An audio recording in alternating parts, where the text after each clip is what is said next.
welcome to Occasional Randomness. I'm your host, Eric Scott, and joining me, as always, my fellow co-host, somebody who loves going on unexpected journeys, Jason Johnson. Yeah, hold on just a second. I just found this really flashy button. I'm gonna press it. I mean, it can't do anything ominous, right? We're not, we're, we're good. not that button. Too late. Recording. You ever watch back in the 70s? It was like what? Those like live action Saturday morning, not cartoons, but like live action Saturday morning stuff. I think it's called Far Out Space Nuts, Oh no, I hadn't heard of that one. where it was like two guys were like the cleaning crew on a on a spaceship, or whatever, that was on a planet, and they're loading up, the meals. So like, breakfast, check, dinner, check, lunch, click. I said lunch, not lunch. And then they go off they go off into space. I don't know, man. That's how you get launched to a space station with a couple of rockets and have to watch bad movies. Yeah, that too. Yeah. Push the button, Frank. Yeah. Anywho, so on today's little podcast here, we're going to stay exclusively in the Disney Plus ecosystem, and we'll be discussing the final 3 episodes of season 1 of Agatha All Along, which would be episodes 7 through 9, and the first half of Star Wars Skeleton Crew, season 1, question mark, maybe more, who knows, we'll find out, episodes 1 through 4. And our little public service announcement here, if you like what we do, please give us a like or a review, or better yet, help spread the word on various groups and wherever else you can get your hands on. We don't care. We'd appreciate it. Thanks a lot. Yep. Thank you very much. All right, so let's recap the final 3 of Agatha season 1, which sounds like they're setting up for season 2, and I've heard some buzz about it. I haven't really followed and read about it because I didn't want to spoil the ending. I hadn't seen it yet to see if they're doing season 2, but hey, who knows? We'll see. I'll touch on that at the end. I have thoughts. Okay. So, All right, so we'll just do a little alternate recaps here, and then we'll jump into the discussion. We start off today with episode 7, Death's Hand in Mine. So, at the moment, surviving members that we know of, Agatha and Billy, are continuing along the road and come across a castle. Upon entering the castle, they are garbed in costumes of various witch characters from popular culture and presented with tarot cards and a table. If they don't place the proper cards in the correct sequence on the table, swords hanging from the ceiling fall down, sometimes talk almost about narrowly impaling them. Yeah. yeah. They'll eventually get the point of the episode, though. Yeah, direct and to the point. We get flashbacks from Lilia's first lesson in divination, and that reveals that she has been experiencing her life out of order, which explains her memory lapses and precognitive abilities. After falling through the mud, Lilia discovers that Rio is the personification of death, something Agatha knew all along, who forebodes that her time is coming. She awakens Jen, who's also down there, and after evading the Salem Seven, they venture through some tunnels, reuniting with Agatha and Billy at the castle. Knowing that this trial is hers, Lilia places the cards in the proper order, saving them all. She prompts everyone to flee through the exit, but she chooses to stay behind as the Salem Seven approach. She flips over one of the cards, causing the entire room also to flip over, and impaling the Seven and herself on the swords. And in the last scene, a young Lilia gleefully attends her first lesson in divination. Which leads us into episode 8. Follow me, my friend, to glory at the end. After guiding Alice's spirit to the afterlife, Rio meets Agatha and agrees to leave her alone in exchange for Billy, who has disrupted the cosmic balance by gaining a second life. Billy and Jen rejoin Agatha at the end of the road, discovering that it's a circle. Billy puts his shoes back on, and the three are transported to a version of Agatha's basement, with grow lights that slowly go out. Jen learns that Agatha is the one who bound her magic and performs an unbinding ritual, regaining her abilities and vanishing, having gotten what she needed from the road. Agatha helps Billy locate Tommy's soul, and Billy places it in the body of a drowning boy. Billy also vanishes, and with the seed from her locket, Agatha grows a flower within a floor crack, completing the trial. She escapes into her backyard, where Rio attacks her. Billy intervenes and gives Agatha some of his power, but Rio orders them to choose who goes with her. Hesitant at first, Agatha kisses Rio and dies, while Rio leaves and Billy returns home. Upon entering his bedroom, He realizes that many of the objects in it match aspects of the road and hears Agatha laughing behind him. And then we wrap it all up with episode 9, Maiden, Mother, Crone, which looks like a flashback episode, which we cut back to 1750, where we see Agatha giving birth to her son Nicholas. Death/Rio appears to take the baby, but on Agatha's pleas, she relents, but warns that she will eventually take him. Agatha spends the next 6 years raising her son while killing witches, which Nicholas grows to oppose. Together, they create a children's song that would eventually become the Ballad of the Witch's Road and take on a life of its own. Eventually, Nicholas grows sick and death takes him, which devastates Agatha. With nothing holding her back, Agatha spends centuries murdering witches and stealing their powers by conning them with the promise of the road. In the present, Agatha, now a ghost, tells Billy that he made the previously non-existent road a reality with his magic.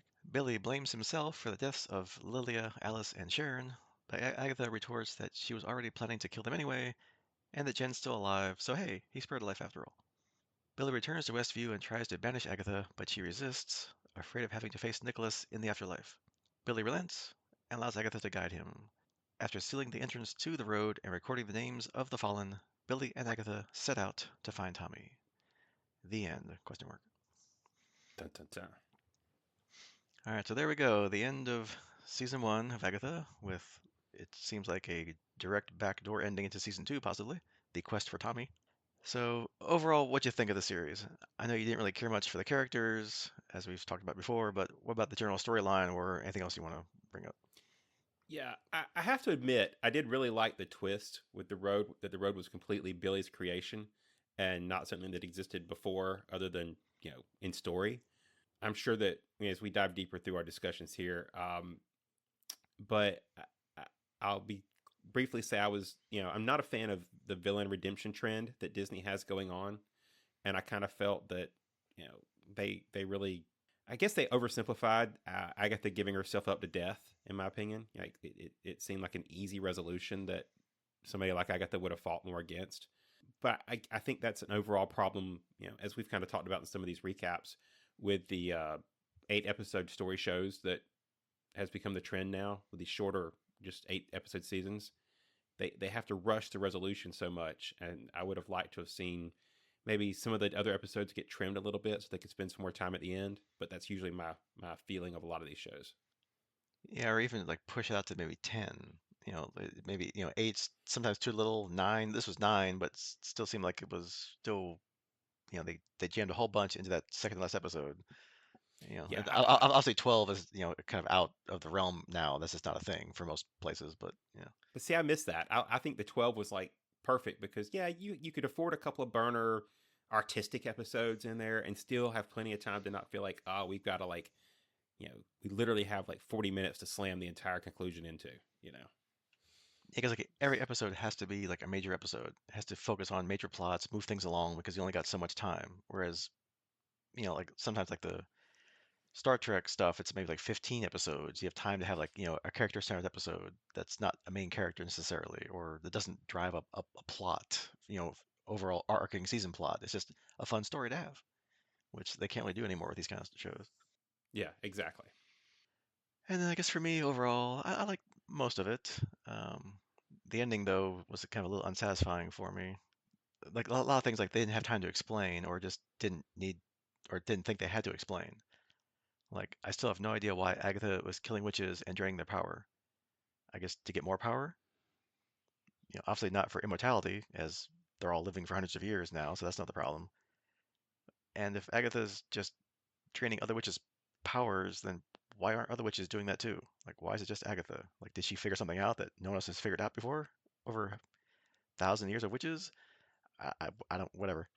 And then, like you said, like her shift at the end, her redemption, which we knew was coming, because otherwise it'd be kind of a silly story, wasn't clear or evident why she sacrificed herself to save Billy at the end. Like it just seemed like it was like Billy said like one sentence. She's like, oh okay, like Yeah. wow, okay, there's 8 episodes done.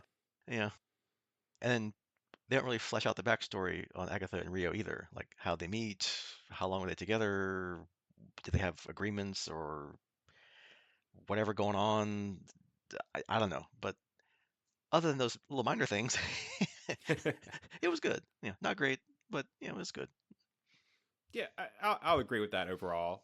I do kind of get the draining of the other witches thing, though. I mean, it makes sense to me that that's the quick and easy path for increasing her power. Kind of the dark side easier than the light side of actually having to put in the work, right? So, and maybe she's the only one that's willing to kill off her coven because I think that's always been a part of it, right? I'm no expert in Wiccan lore or anything, but I think based on the show and what we've seen, there's supposed to be a trust in your coven, right? And even when we saw her in WandaVision, right, she was killed off her original coven and took all their powers, and that was part of it. So I don't know. I can kind of accept that one. I don't know how much of that's me headcanoning though, which I tend to do when I don't have a good answer for shows. Yeah, so are there other witches out there doing it, and just they're not as powerful as Agatha, so we don't really hear about it, or is it just whatever? But okay, yeah, sure, whatever, fine. That's the story. That's what they're doing. Okay, fine. Yeah. So, and then keeping with the things I did like, I like when they have these episodes centered on that particular character. Like obviously trials are built in this, as we learn later about the road thing. Trials here are kind of built around individual people. So we got our Lilia centered episode this time. And I always like it when they do something kind of different with powers or abilities. Like in this case, they had a fun take on like being able to see the past and the future. That that person knows what's going to happen because they've already experienced it, but they're also experiencing it out of order. So like she's experiencing the future before it's happened, and then she's back to the present. It's like what I miss, like what's going on? And if they do it right, like they did here, I like when they jump around like they did with flashbacks to prior episodes, showing how some of what Lilia had said or did fit in or made sense after you see it. So like some of the things she says or does, like out of nowhere, made no sense like 2 episodes ago, but now when they kind of show you how that fit in here, it's like, oh yeah, okay, that's cool. I don't know if that's how they had scripted it necessarily, because I didn't go back and check each scene to see, oh, okay, that's where this one fit in, and oh yeah, that was her reaction back then, but it's still kind of fun. And I guess just to cap off that episode, our not so big baddies, the Salem Seven, the Nazgul wannabes, all just get killed off by Lilia as she sacrifices herself. So, okay, poof, bye, goodbye, who cares? So, but that kind of does keep with the theme of each witch, except for Jen, that they kind of die after their trial that they deal with is finished. So, they kept with the brand, I guess. Yeah, and I'll keep agreeing with you here. We've said before that the trials were kind of really neat. We've enjoyed kind of the different aspects of the trials, so this one was no different. I will say, as much as I've made my issue about not liking any of the characters, they did something interesting with this trial in that by showing us Lillian's life, they actually made me like the character. So if I had to pick one out of this group of witches that I thought was a cool character and like you said, a really neat concept, and that I understood when they got done, it was Lilia. And I was kind of frustrated. Like you say, I understand the trend of all of them having to die. They broke it with Jen, so it's kind of annoying that they chose her to be the one they didn't go with. But because I liked Lily the most, but at least they did make me enjoy and like one of the characters through the trial, which was an interesting way to do it.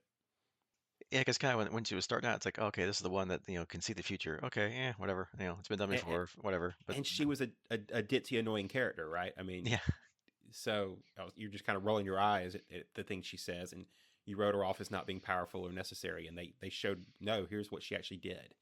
yeah, between like what about half a dozen or more times of like some weird thing she did in episode 3 or whatever. It's like, oh yeah, now it makes total sense. So, Right.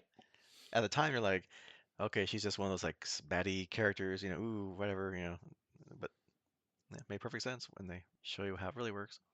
I feel like she could almost like sub out for one of the Farscape characters, what we complained about a little bit, that is kind of a ditzy witch. But anyway, Yeah, I don't think we want to try and map Farscape characters to Agatha.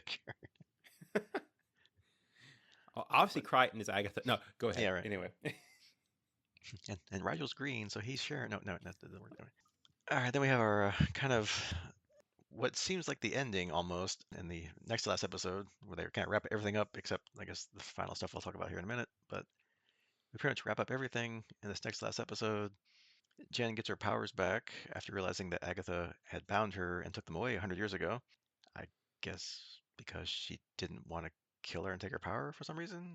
Okay, whatever. I didn't get it, but hey, sure, it fits. Okay, fine. Billy, with Agatha's help, finds Tommy's soul and actually a body to put in it by the, I guess, the drowning kid somewhere. It's kind of funny that Agatha says like, kids die all the time or something like that. So I guess, and kind of also references to her own kid. Although Rio didn't really seem to mention Tommy that much, or even at all. So if she's all up in a bunch about Billy having two lives when he shouldn't have, why isn't she also mad about Tommy now? So maybe she will be. Just they didn't want to deal with it this time. That'll be a focal point of season two if it happens. We'll see. But at least, we do get Billy in the full Wiccan costume in this final battle. So hey, there we go. Another on-screen costume, which I think was pretty comics accurate there, unlike other costumes.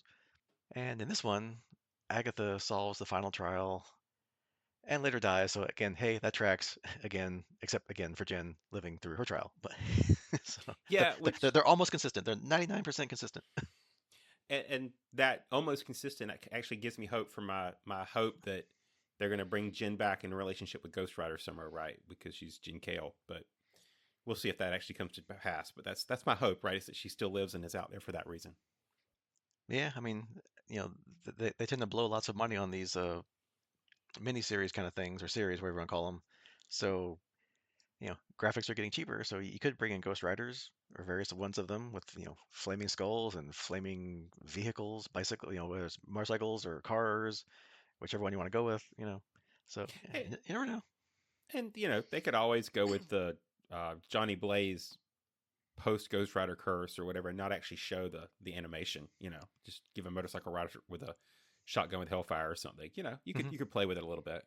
Yeah, because So that will keep with the cheap version of characters. Just give him the Hellfire shotgun. Yeah, and he yeah, and like only like once a time, like every episode he shoots it. So you don't have to do graphics that much. And then we get our final episode where the not like a twist or diversion, but it's more like a kind of like a flashback episode for most of it, where we get some of the backstory on Agatha, and at least all about her son Nicholas and how she lost him. And then, yeah, to what we talked about earlier, we found out that, yeah, they made up the Battle of the Witches Road as a way to, I guess, entice witches to come out of the shadows and form a covenant with Agatha so they can go walk the road, when really that's not the deal. It's just so Agatha could kill them all and steal their powers, which apparently that's what she was going to do back in Westview at the start of, or in episode two. But hey, Billy wound up making the road a reality with his magic. And apparently, as we found out from the last episode, populating it with stuff that was in his room, like all the posters or his little Wizard of Oz character, figures and whatever, that kind of stuff. So that's kind of cool. And like the Lily episode, I'm not going to go back and watch to see if Agatha reacted to the road being real or not back in that second episode. Like, hey, this is not supposed to be here. Wait, what's going on? So she might have. I'm not sure, but yeah, I'll just give it as a given. it may kind of explain why she was a little more standoffish at the beginning and not wanting to participate. Yeah, it does make more sense now that she was just like, I'm not going to bother with these trials. I'm not taking them seriously because this is not supposed to be here. Like, Right.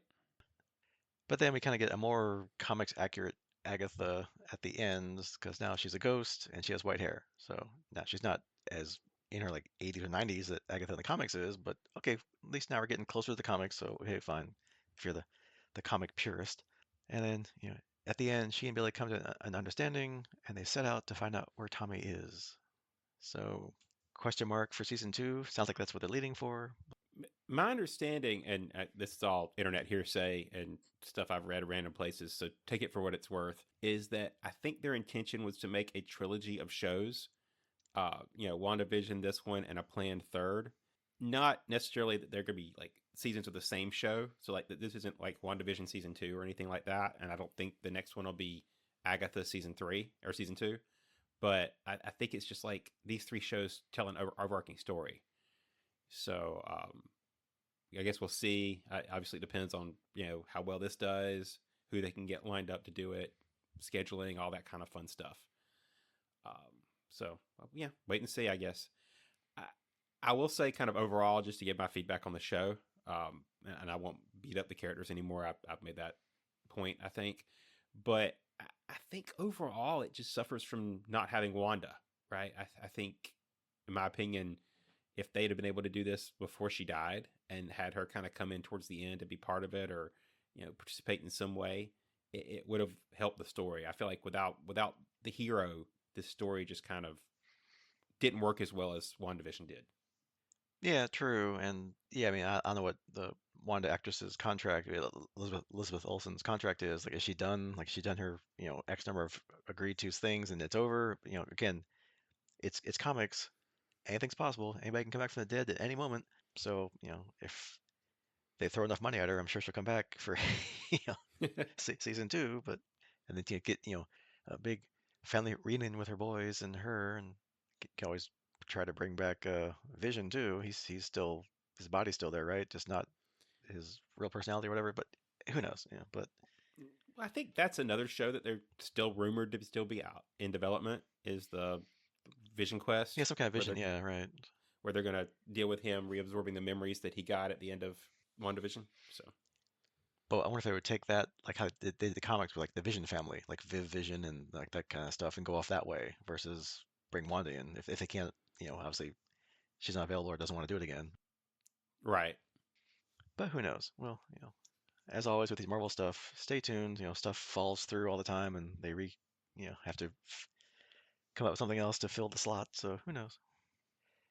Any other overall thoughts or impressions? No, I think, like you said, the story was better than I was afraid it was going to be going in. I still don't love it. It won't get a rewatch or anything from me, but bonus points for the twists and turns. I like the twists and turns and the trials. I just wish they'd have had a hero, I guess, is what I was missing from this story. Yeah, because that's kind of the same thing. Like the characters were okay. There's obviously lots of leftover stuff that they could have brought in, but they just didn't want to, or didn't feel they needed to, or had to cut out for time. I don't know. But I did love the trials, like the set designs. Like each trial had its theme, and then that theme had a look to it. Like sometimes it was just like a genre or like a time period, like 70s, 80s, or like witchcraft, like various pop culture witches, like the next to last one. So that was kind of cool and neat, and it's kind of fun to kind of see like little Easter eggs, try and guess like, oh, that's the this thing from that episode, or this intellectual property, that kind of thing. So it was fun. Yeah. Whoever did set design had a good time doing this episode, doing this series. And yeah, we'll see if there's a season two. There's a definite opening, so who knows? We'll see. All right, so that is the end of season one. Possibly some more to come of Agatha. After the little break here, we'll continue our Disney Plus extravaganza, going through the latest live action Star Wars series, Skeleton Crew. Because it's so wizard. Yeah, they brought that back.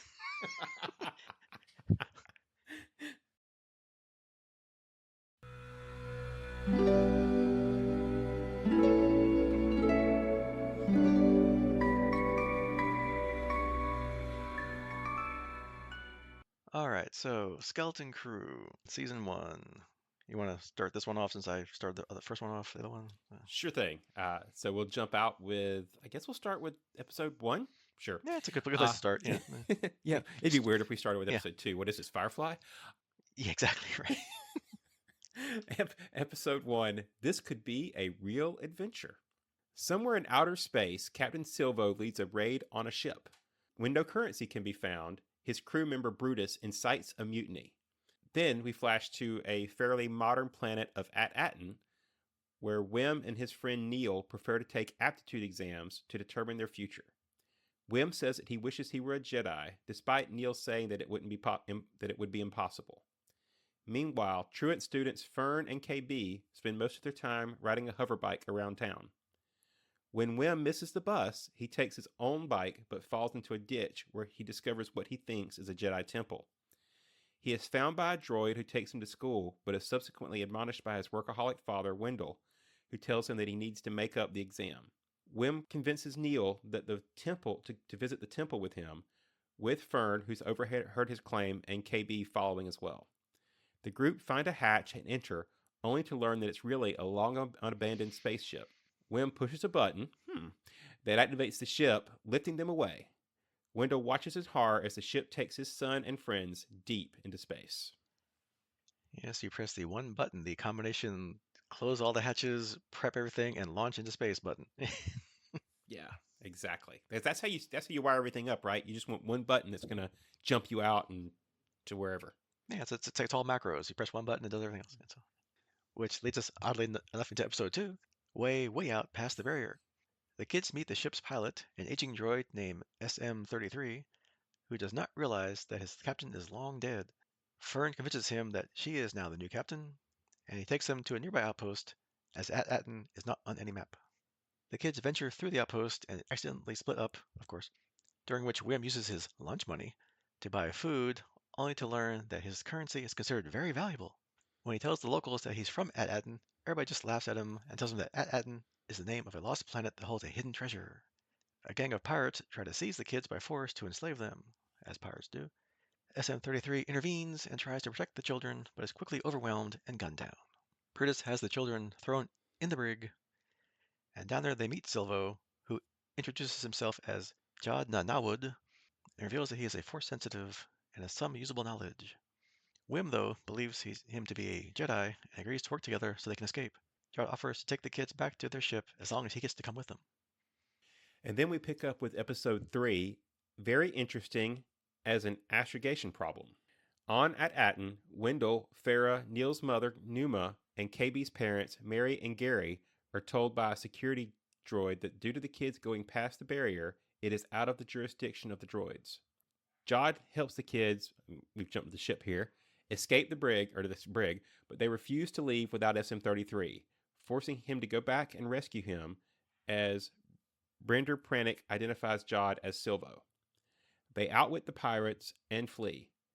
Fern refuses to trust Jod. Wim and Neil are convinced that he's a real Jedi, and KB reluctantly admits that he's their only hope of getting home. Jod takes the kids to meet his friend, Kim, a map expert that he doesn't even trust. Kim refers to Jod as Crimson Jack before revealing that At Attin is among a series of legendary planets that have protected themselves with a barrier. She prints the coordinates, but Jod realizes that she was stalling for the authorities to arrive and forces the kids to flee. Jod finally admits that he's not a Jedi, but agrees that they must work together to get what they want and escape the authorities to their next destination. X-Wing Commander Kent interrogates Kim about the group's whereabouts as she quotes, "You wouldn't believe me if I told you." And that leads to our final episode of this podcast. So we're at the halfway point. Episode 4, Can't Say I Remember No At Attin.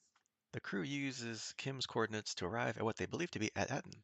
However, the planet turns out to be a war-torn version of it, and later they learn that they're actually on At Akron, one of the sister planets. Jod stays on the ship with SM-33 while the kids venture out.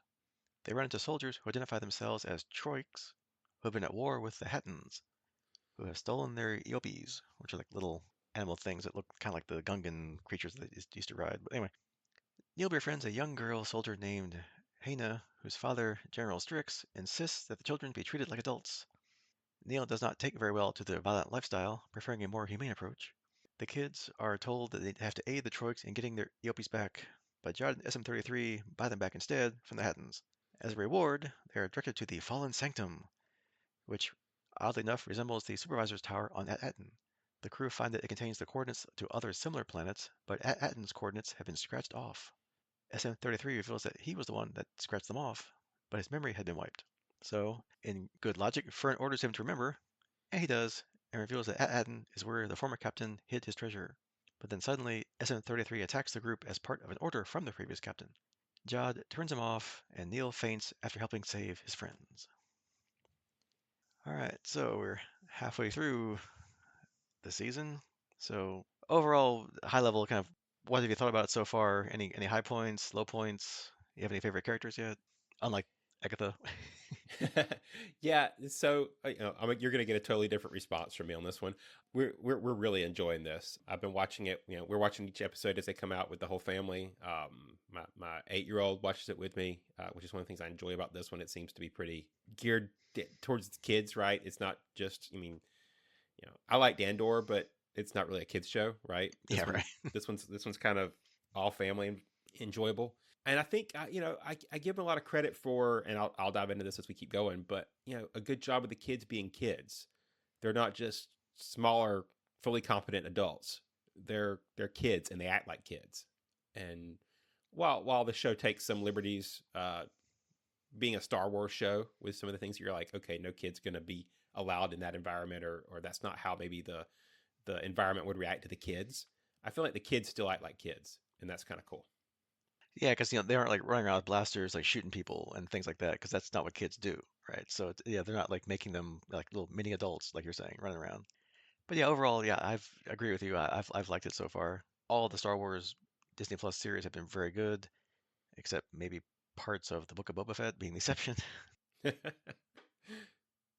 I think we talked about that way back when. But and kind of like what we said before about the Marvel movies and shows, it also does apply here for Star Wars. Like Star Wars can just like be a framework for telling any kind of story. Not it doesn't have to be your traditional sci-fi space opera like Star Wars is, or earlier stories was, but it could be that. It could be like Old West type stories, like we saw with some of the Mandalorian stuff. It could be like espionage, like Andor, or in this case, like a young adult coming of age story, like The Goonies with pirates. And the way they set it up, like in the first episode, obviously I wasn't quite sure where they were going because they have to kind of start out with the traditional Star Wars show, a blaster battle on a spaceship. It's like, okay, well, this isn't about kids. What's going on? It's pirates who overthrow their captain, and then we cut to a planet with kids going to school. I'm like, what? So, which again, the first episode they have to introduce you to the framework of the season, of the characters, where they are, what's going on. Obviously, they're not going to stay there forever. So, but at least they kind of get to it pretty quick, right? So, in the first episode, they're off and running, and even though it was like kids going to school and things, it kept my interest. I mean, I was trying to figure out what was going on and trying to figure out what they were, where they were, when they were. Although Wim kind of being this clueless idiot at the beginning is kind of starting to wear a bit thin as the show moves on, but that's probably like part of his growth path. Like he starts out as a young, naive kid, and he's going to learn how to do things and hopefully not do the boring job he missed his exam for. So, but overall though, it's been pretty fun. Yeah, but again, part of me likes that because again, I don't want it to be I don't want them to grow and respond in the way we expect an adult to, right? Yeah, yeah. The adult gets the okay, maybe I have to just suck it up at the end of this episode and do a full character about face. They're like, no, kids take time, right? Kids have to grow up, and we're not seeing a 30-minute grow up. We're going to see an either a season wide arc of growing up, or maybe he doesn't yet. I mean, who knows? But you mentioned one of the things I skipped, which was or forgot to mention, which was the pirate opening, right? Because one of the things I love about this show is even it jumped to that right from the crawl, right? The actual crawl introduction was about pirates in uh, the age of piracy, where pirates are painting their starships with specific colors, and we get a little bit of a piracy introduction. And it's really neat to me that it almost doesn't matter at what Star Wars era this show takes place, right? I mean, it does tell us, but at the same time, this show could really take place at any point because it almost exists outside, at least so far, right? The first 4 episodes, it exists outside of the normal Star Wars continuity of effect. We don't really care whether we're still under the Empire or the uh, New Order or what. I mean, we have X-wing, so I guess we kind of have an idea. But other than that, this could be really take place at any point. Yeah, and so far it's not like that's been crucial to the story, like you're saying. Like we find out later, like what these planets are and where that fits in and whatever. But yeah, so far it's a Pirates of the Caribbean Star Wars version, so Exactly. with kids instead of adults. And yeah, I mean, they're kids, right? They're like what, middle school age kids, so they're like 10 years or so younger than Luke Skywalker. So you can't expect them to have like the Luke Skywalker hero's journey, that kind of thing, where he's got this destiny or whatever. It's just kids, trying to get home, and doing whatever they can do to get home. So it's fun. Yeah. And yeah, we'll get more into the planets here in a little bit, but yeah, from that first episode, it's kind of interesting that like the whole point of living on At Attin is just to keep the societal machine running, right? You wake up, you go to school, you learn how to do various jobs that you might do later, and then you take your aptitude test to find out what that job will be, and then like Wim's father, kind of do that boring job the rest of your life. Rinse and repeat, generation after generation, right? So is that kind of like, given where this does fit in and what's going on, is this kind of like the ultimate decadence of the old republic? Soulless, bland, and boring. Like we see from other like Coruscant jobs, like those people have in other stories where they're in this giant room of people doing like tabulations, and that's it. Like that's your job every day. You know, I'm sure, we're going to find out what this big secret of these hidden planets or the hidden treasure is at some point in the next 4 episodes, because otherwise, what's the point? But kind of an interesting little slice of life that's not, constant battle and, full of meaning and, ultimate endings kind of thing. It's just life. So I may be wrong, but I think this is our first insight at any point into a Star Wars subdivision life and how normal families live. I mean, we've seen like some slave kids on casino planets, or Luke Skywalker growing up as a moisture farmer. But as far as like middle class, here's your subdivision, like you say, your boring job, your office worker, your whatever. We really haven't seen a daily life in that character's viewpoint, and this was kind of interesting. Um, probably it's probably not really that, right? Obviously, like you say, we're going to find out what the real deal is with these planets as we go. But it's kind of an interesting to me, and it's a great setting for what I think, like you said, is essentially Star Wars Goonies in space. Yeah, because we've seen like, being in a city, obviously, Coruscant, one giant city in a planet, but this is like your first like just suburbs, like your Star Wars suburbs. But even then, we see it like from the Jedi or the counselors or the politicians or your Hmm. your upper class Mon Mothmas or something. It's this is your 9 to 5. Can I make my rent? Office worker. It's kind of interesting. Yeah, like your dad's busy all day because he's doing his accounting work or whatever it is at the at the job, at the business, at the whatever it is, the government, whatever he's doing, and then you know you gotta get to school, kid. Here's your lunch money, and go, here, make sure you get on the bus. It's just like, yeah. Speaking of the lunch money, and we may get to this at some other point, but I thought about it when you were doing your recap. Did you notice that at the opening, when they find the credit, it's a square New Republic labeled credit, and when the kids have their lunch money, they're the old credit sticks of the Like, yeah, High Republic. yeah, like rectangular, yeah, like, yeah. So a little change, but yeah. So. Yeah, just kind of interesting on why those may be more valuable. I don't know. Who knows? Yeah, I guess we'll find out why. Because everybody likes, oh, and Old Republic credits. Wow, it's like pristine. It's like they're like coin collectors. It's like, oh wow, it's a mint condition. Yeah, he broke out the gold doubloons. Yeah. And when I was watching them take these aptitude tests, I had flashbacks to my own like high school.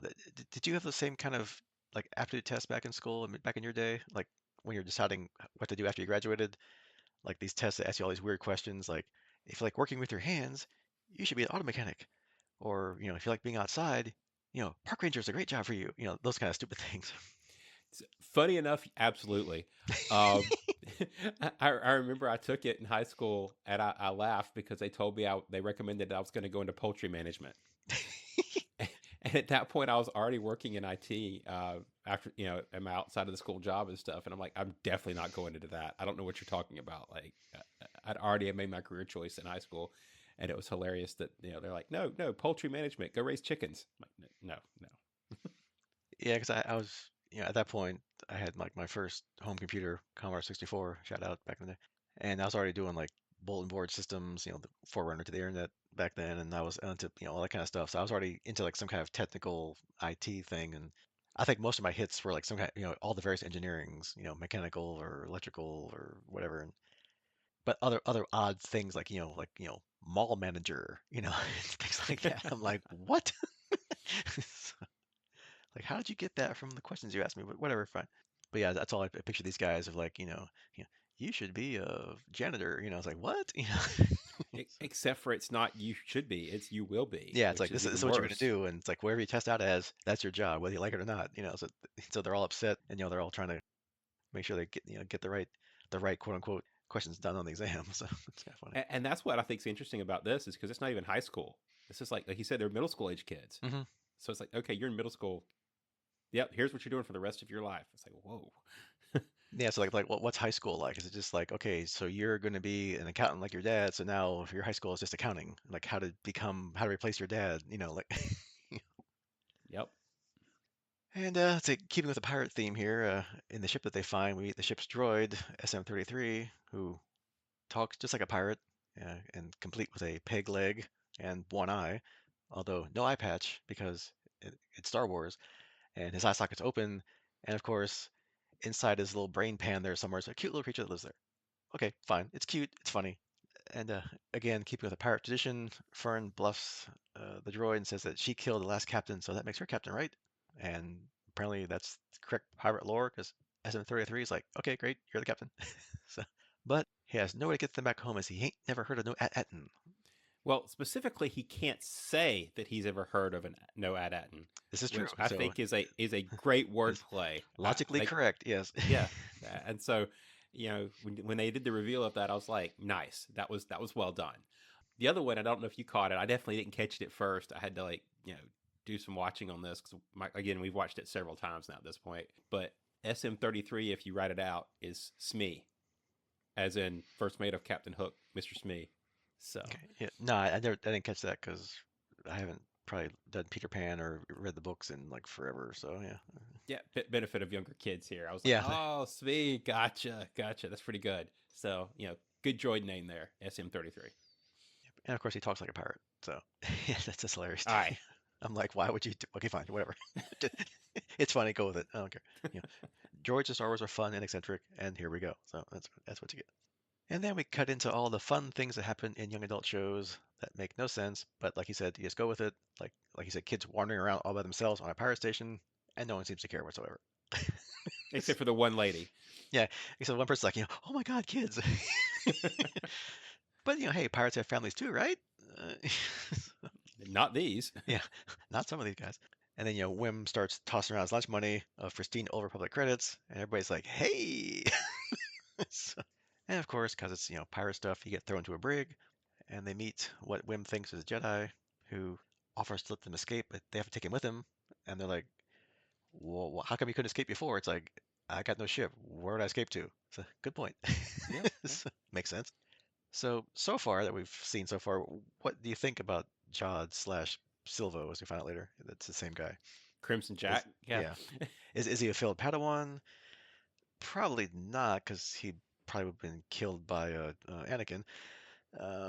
Maybe more like a youngling force sensitive that just wasn't either powerful enough to attract the Empire's notice or Jedi's notice to be trained, or maybe just kind of grew up and kind of figured out how to use some skills on his own, or maybe, I don't know, training away from Coruscant before it fell all apart and got hooked up with pirates later. I don't know, but yeah, what do you think?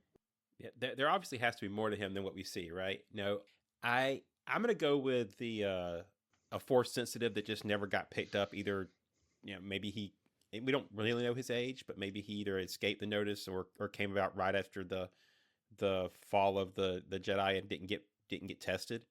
I think he's obviously got enough skill to do some force tricks, right? But I don't think based on his moral code that he ever had any formal Jedi influence. So I'll go with that. Yeah, because he's a pirate and he was kind of ruthless, and they're out there doing pirate things of mowing down innocent ship people and had no problem with that. So yeah, he's not necessarily the light side force user. So, No, I think he would definitely fall into the gray Jedi area, right? So and he's more self-centered, obviously, because he wants to get out of jail. He wants to get away, and now that he's figured out these kids have the secret treasure somewhere, he wants the treasure. So he's all greedy and wants stuff, and at this point, he wants to share that treasure with anybody, like his pirate crew, because he doesn't have one anymore. So, yeah, so definitely your Long John Silver stand-in. hmm yeah, keep with the pirate theme going. Yeah. So they escape, get back to their ship, but of course, oh, we left somebody behind. No, we didn't. Yeah, our droid. Who cares? No, you go back and get him. Okay, fine. So he goes back and gets them pretty much without notice and without any kind of fanfare. Although he did run into somebody who knew him before, which now we know he's the former pirate captain, which of course you kind of figured, but at least now they tie it up into a bow here. And we got kind of a funny escape scene, escaping from the pirate space station by trying to get their ship away, and a really, really strong fuel line that really tears the whole place up, which is kind of funny. Yeah, they made that out of some strong stuff, and we get a jump to hyperspace really close to the outpost, which was nice. I did enjoy the scene where he was turning on all the droids, though. I do have to mention that, because all the droids trying to react as he powers them on. Are you SM-33? Nope. All right, next. Nope. Are you Yeah, SM-33? Nope. Okay. So and obviously all the SM little quick droids are not. droid personalities come into play. It's like, no, you're not, definitely not him. Yeah, yeah. But obviously SMs are not a known, like, you know like R2 units where you know what an R2 looks like. Evidently SMs were not a known droid platform. So Yeah, because we have no real clue how old like that ship is. Because even the ship they don't recognize. So yeah, the droid's a different model. The ship's a different model that they haven't seen or isn't popular anymore. So yeah, how long was it buried under on At Attin, right? We don't know. yeah, definitely antiquated. And of course, as the way these stories work, Judd knows somebody who might know where At Attin is. Of course, yeah. Guess he never really bothered before because it's just a legend. Who cares, right? But now maybe it's not, right? And we learn it's one of several planets, each surrounded by a barrier for some reason that will hopefully be explained later. Otherwise, what's the point? And of course, like good pirate stuff, there's no honor among thieves. And Kim, again, love these names. It's just regular people's names that they just make spelled funny if you looked at the spellings. She's stalling for time for the authorities to come and arrest Judd. And again, Kim's cool. It's like another Star Wars alien you've never seen before. It's like, now it's like, what if an owl could talk and run around? Okay, cool, fun. That's kind of fun. And then they escape in a dramatic escape scene. And of course, because why not? It's Star Wars. Jod tells Fern and Wim to get in the turrets and start shooting at the ships. Probably knowing again, because it's a kids show, they're not going to actually shoot them down, and because they have no clue what they're doing, they're just going to throw up a hell of a blaster fire and hopefully scare the X-wings away, right? Right, because the X-wings even mentioned that they know the kids. There were kids and they were holding back. So that's a plus for the kids. As far as why they managed to escape, but also, it's a good thing that they don't actually luckily hit a pilot. With a random shot, because that would be tough to live with, right? You killed an X-wing pilot, so. Yeah, because they've been trying to go out their way of not having the kids again, like we said before, doing adult things like killing people and shooting people. It's kind of more like just like the fun comedy, like oh, I'm playing a game, ooh, shoot, pew Yeah, pew. surely we're not going to throw them into some war zone and make them fight in some kind of warish post-apocalyptic hellscape, right? I know that would never happen. And of course, episode 4, they arrive at what they think to be At Attin from Kim's research, but all the buildings look the same, but they're all destroyed or run down. So it's kind of okay, interesting. It's one of these other planets apparently. And of course, in keeping with the good budgeting, it's a good reuse of sets they already built. Just make them all a little rundown and throw some debris around the floor, and hey, look, it's a rundown planet. So save some budget there. Good job. And yeah, like I said, this is your post-apocalyptic theme planet with your typical two warring factions fighting for control, I guess, or whatever. I don't know. They were the Hatfields and McCoys. I mean, the Yeah, right. Hattons and the Troiks. Excuse me, I Right. misspoke. Yeah, yeah. It's like and the leader of the faction, that the kids get hooked up with, wants them to get all trained up to fight. We need more able-bodied soldiers, and everyone gets a gun, and also to get them to go first and not get his own people killed. So smart, good job. You know, Neil's not that interested in shooting things. It's just he's the pacifist. All the other kids think it's kind of fun, and they get to do some things. And, wow, check out this big gun! Boom! Laser He, tag. he falls backwards when he shoots the big gun. So fun stuff, whatever. But yeah, that's not Neil's thing. He kind of not falls in love, but he kind of gets attached to the daughter of the leader of the clan, which is this is nice. Some nice little scenes there of kids growing up and talking, and what things could have been, if they weren't on a war-torn planet and that kind of stuff. And As happens. yeah, and of course, the four of them are out there in front in this foggy battlefield to go get their cattle back. I mean, their opies back. Okay, so we got cattle rustling. See, it's all old west, post-apocalyptic. It's all here. Which, of course, that there wouldn't be a fight because, again, the theme, that's not the deal. John just shows up and says, "Oh yeah, here's your stuff. I bought it from the guys. We all good? Let's go." Yeah. So this was the part that I felt, was a bit rushed. If I'm going to pick on the 8 episode arc, and maybe I'll say this again as we get towards the end. Personally, I have a good headcanon on some of this. Like, for example, I think that the kids were so hopeless at fighting when they were doing the training that's why the leader decided they would be good for fodder and put them out front. But I would have liked to have that said. Things like that, where they could have explained a little bit more about the world, because I do think it's an interesting take on, why do we have a battle going on? Why are we fighting over cattle every day? What happened to society to get it down? Obviously, they have contact with other worlds, so it's not like an isolated world, but they still choose to act in isolation, and I think that's interesting. I would like to have it explained. Yeah, because if Kim said that each planet was surrounded by a barrier, each one of these, however many there were, we learn here in a minute, we'll talk about. But yeah, obviously this barrier is down because they're used to people coming from other planets. So yeah, Yeah, because they trade hides. So yeah. So how did it get? How did the barrier fall down? How did the society become, destroyed? Whatever. We don't know. Will yeah, we know later? Who knows? Does it matter? Again, who knows? We're not sure yet how this fits in. But yeah, and how did they get French influence? But anyway, go yeah. ahead. And where the guns come from? If we don't see any guns on the other planet, anyway. And then yeah, finally they get to the supervisor tower or the whatever they called it, the forbidden place, whatever. And they learn that there's a bunch of planets just like this one and At Attin, and they all have the coordinates, except of course for At Attin, which were destroyed by and SM-33 says, yeah, he did it, but he doesn't know why he did it. So he remembers that he did it, but not that he was told not to tell anybody about it.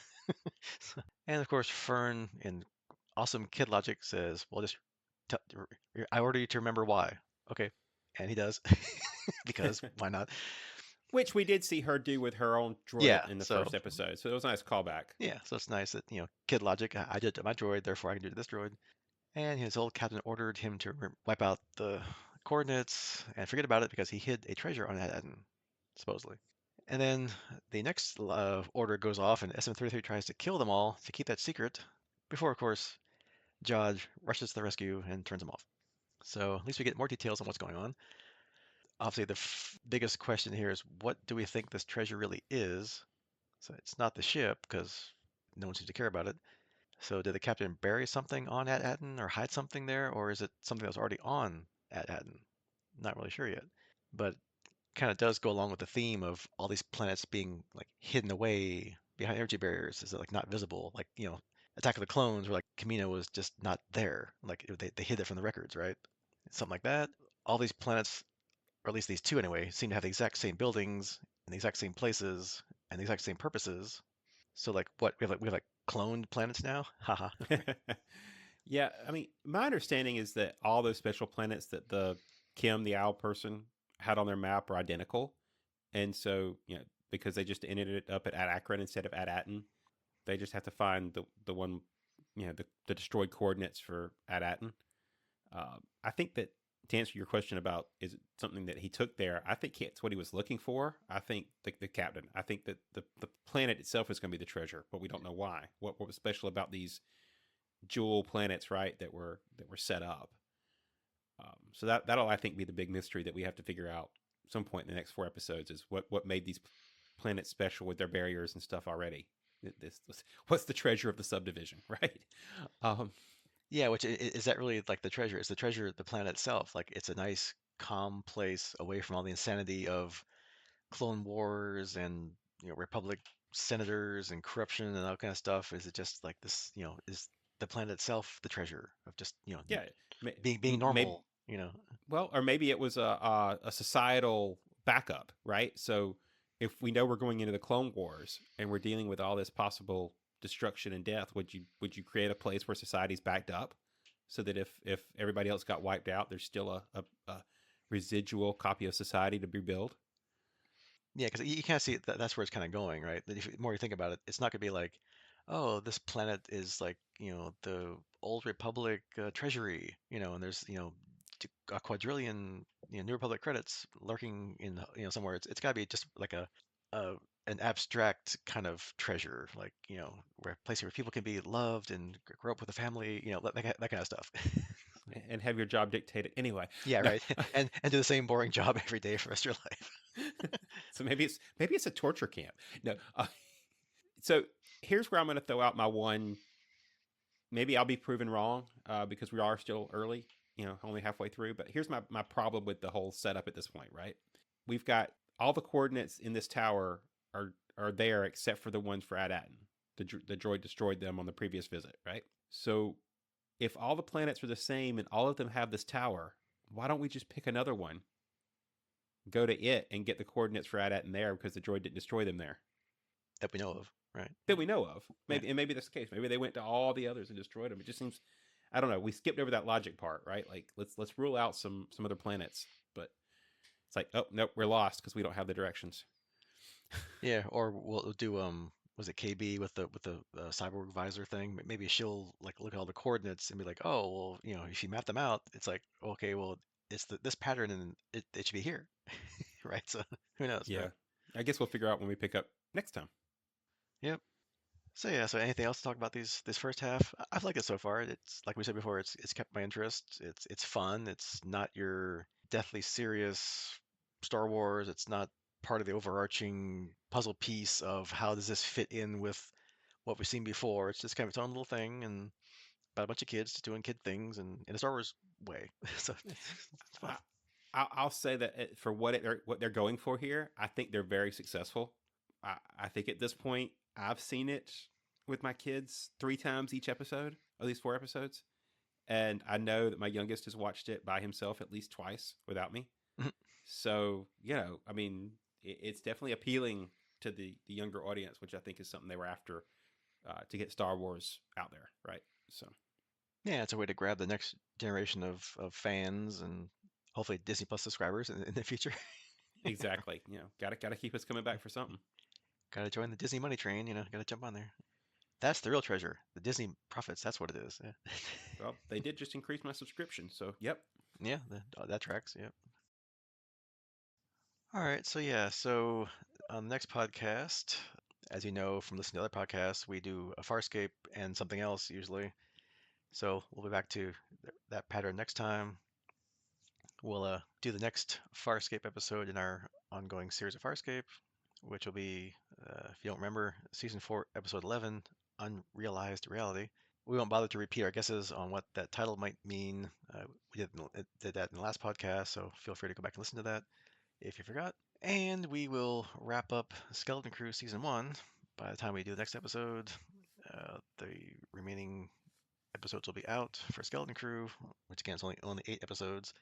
So hopefully they don't pull an Agatha and kind of just jam it all together in these last 4. Hopefully they had a better flow, which Star Wars seems to have a better flow than Marvel stuff for the most part. So hopefully they carried that forward with the series. And with that, we will see you next time. Goodbye. Goodbye.